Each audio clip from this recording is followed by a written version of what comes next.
Ready 1 to 10. I want y'all to rate my new fade I just got. Is it looking fresh or not? Because I just got it cut by the most exclusive barber, I think in the world actually. He goes by Julia, and he is actually a she, and she is actually my girlfriend, which is actually my fiance, and she's right here. And it was free. She's gotten pretty handy though when I don't have like a free hour because of like edge launch and traveling and whatnot. She cuts it up for me. I might need to start charging.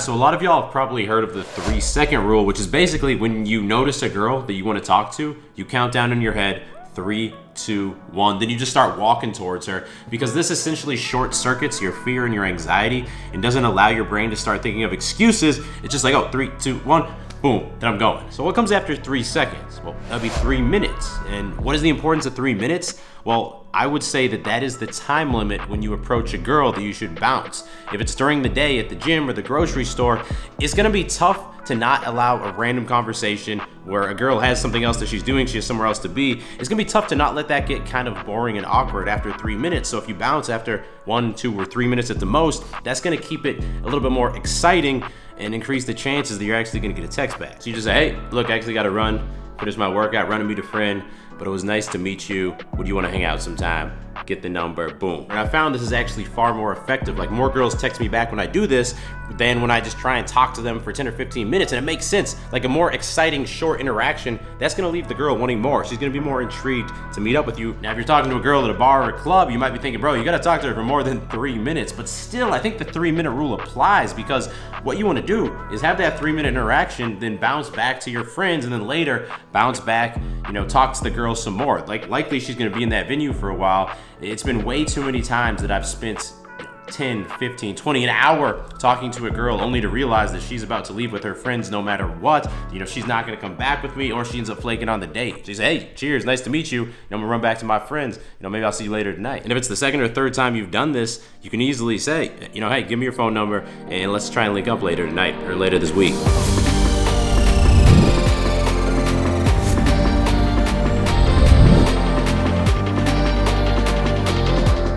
You got seconds and minutes, then you got hours, 3 hours.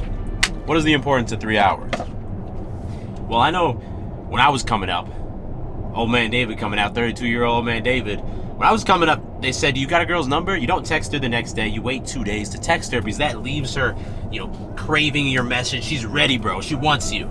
And that was true back when girls were only talking to, 1 or 2 guys at the same time. But I think in the new dating market, where through Instagram, girls are getting hit up. They're on Bumble, Hinge, Tinder. You wait 2 days, and like the time's passed. You gotta strike while the iron's hot now. She might not even remember who you were, or maybe she remembers who you were, but the excitement from that initial meeting, it's no longer there anymore if you wait. And that's where 3 hours comes in. 3 hours is the absolute limit of time you should wait before you send a girl the first message. Oftentimes, I'll do it right there as soon as the girl gives me your number and just say, hey, Julia, this is David. That's the first text. It's simple. It's just so that now in her phone, she has a conversation started, and mentally she's made the connection that, like, oh, this is the conversation continuing from that guy that I met in person, rather than like, wait, who's hitting me up right now? Now, this is just the first text. I wouldn't force an actual conversation at this point. For that, you want to wait until a time where people are likely to be free to talk. So you're not waiting 2 days for a response. So if it's on the weekend, generally around like noon, 1 p.m., 2 p.m., people are chilling. If it's Monday through Friday, it's gonna be best to hit her up at like 6 p.m. or 7 p.m. to actually start the text conversation, because again, that's usually when people are back from home, back from work, and they can actually text. They got free fingers. Now check it out, man. In my videos, I really do try and just make this information as easy for you to actually apply it to your life as possible. That being said, I know from my experience that when it comes to talking to girls, a lot of times it can just feel like there's this invisible confidence block, and you can't actually do it and see progress. Not to mention, if you're a busy guy, it can be hard to even find the time to get it done. And that is really the whole reason that we created our private coaching program, the Beast Dating Coaching Program. I mean, before I joined the program, I would have a lot of flakes. It was always like, it felt like a struggle. After being in the program, I'm seeing two girls that I'm very attracted to. I've had multiple dates during the week, which I honestly didn't think I could ever do. Yeah, now I see myself as an attractive guy. I'm on week 3 right now, and I'm already getting to the point where I'm getting like dates consistently. The entire purpose of this program is to help you get to the points where you're actually dating the types of girls that you want to be dating, and to help you get there as fast as possible. And the reason it's been so effective for so many of these guys is because every week you're gonna have 5 live coaching calls where you hop on with me and our other coaches, and we're able to personally walk you through whatever roadblocks you're facing in your life, and then hold you accountable to make sure you actually implement the stuff that you tell us you're gonna do. Anyway, we're looking for a few more motivated guys to bring on board. If you're interested, you can click that first link down in description to apply now. If we think you're a good fit, we'll get right back to you. First link in description.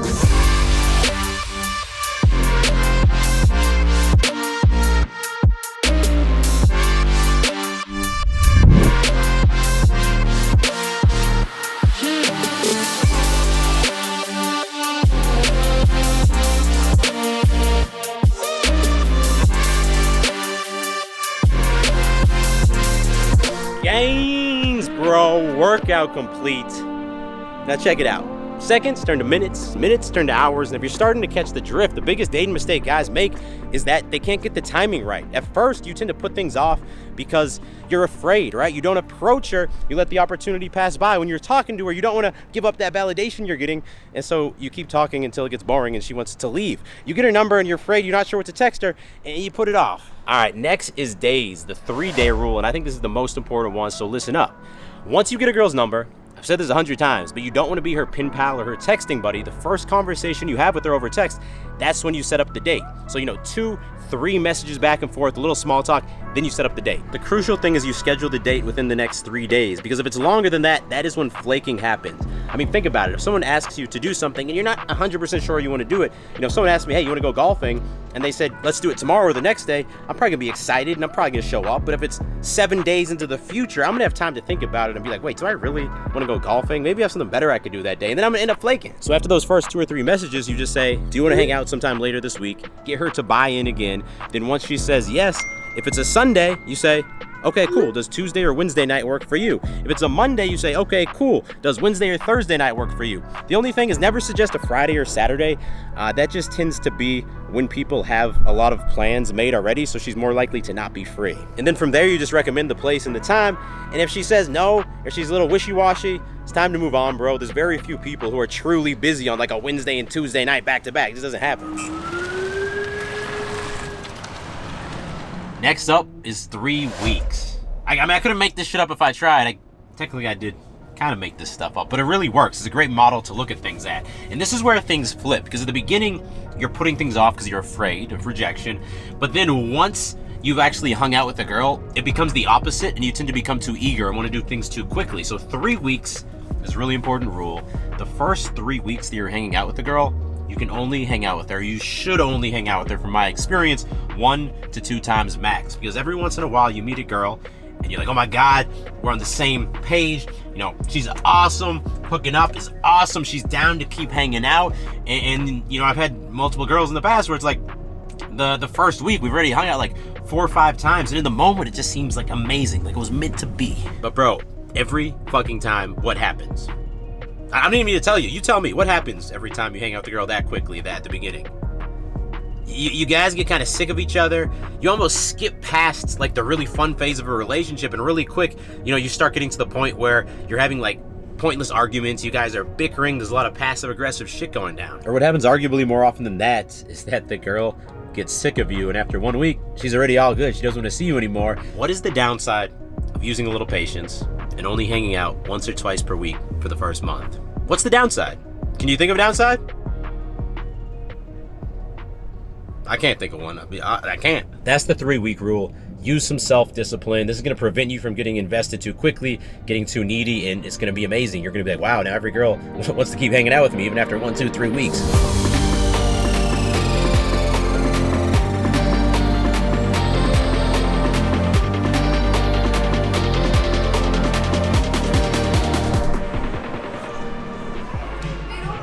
Well, Torchy's margarita. How you say that? Margarita. 3 weeks turns to 3 months. I'm telling you, man, the rule of threes. What is 3 months? Well, from all of my failures and all my experiences and all my best judgment, I can tell you 3 months is the time you must wait before deciding to exclusively commit to a girl. What is the reason that you need to rush in to defining a relationship and a girlfriend? You know, I know in the past I've been afraid that if I don't lock the girl down, she's gonna find another guy. If I don't lock the girl down, she might leave and I'll be lonely again. Whenever I talk to a guy who's thinking about doing this, which happens quite a lot, the only reason they can give is because, you know, fuck it, man, like I really like her, why not? And then we gotta go back to what we talked about with 3 weeks. What are the downsides of asking a girl to be your girlfriend or agreeing to be your boyfriend too early? Well, there's a very high likelihood that you haven't really vetted her and that she's not girlfriend material. And what happens when you get in a relationship with a girl who you shouldn't get in a relationship with? Man, that shit can take off like months of your life. You know, my second girlfriend, it gave me so much anxiety, and I stayed in that relationship for so long. You almost waste like a year of your life a lot of times dating a girl who's not a good fit, and you're so anxious and distracted that you don't make progress in any other area of your life. And getting in these really shitty relationships make you not want to date after that. What are the downsides of waiting 3 months, bro? Tell me, I'll wait. What's the downsides? You might feel a little bit insecure about yourself not having a girlfriend. And by the way, after 3 months, or even before 3 months, like when she's ready and she's made that decision herself, she's gonna ask you, oh, hey, I wanna define this, you know, what are we? Let her get there herself, and it's gonna be a lot more powerful than if you try to like lead her there and force her there. Another big rule of threes, when it comes to tacos, you can't order less than 3 tacos. Julia broke that rule tonight. I just wanted one. And finally, 3 years, that is the time I would strongly advise before you propose. That's a life-changing commitment, probably the biggest commitment, biggest decision of your life. Why compromise that? Not only are there studies that show the divorce rate is significantly, like over 50% lower if you wait 3 years to propose, because you actually get to fucking know the person and you like test the relationship, you guys live together. But also, a lot can change in 3 years, like someone's life and things like that. And like you want to be with someone through the thick and thin to make sure it's the right fit. And what Julius saying is you're not trying to find someone who like, it works right now, it's good right now. You want to find someone that as you go through big life changes, not only does it work, but it adds to your life. It adds value. You have a more fulfilling life than if you weren't with that person. It's better to be alone than to be in a bad relationship. Also, reminder, bro, the new Edge drop was just last Thursday, which means that, you know, the whole outfit I'm wearing today, the enhanced mesh tee, look at that simple little logo there. Amazing fit. The movement shorts I'm rocking, as well as our new tech joggers. The tank top I was wearing during the workout today. Likely we still have good stock in each of those colorways. Level up your outfits to the next level, so when you see a cute girl at the gym, you're feeling fresh, you can approach her. When you see a cute girl anywhere, you're able to make it happen. If you made it to the end of this video, I appreciate you, bro. Smash that thumbs up button. If you're new to the channel, come on now, click subscribe and turn notifications on, because I drop 2 new videos every single week and you don't want to miss them. I will talk to all of y'all in the next video. Stay beastly.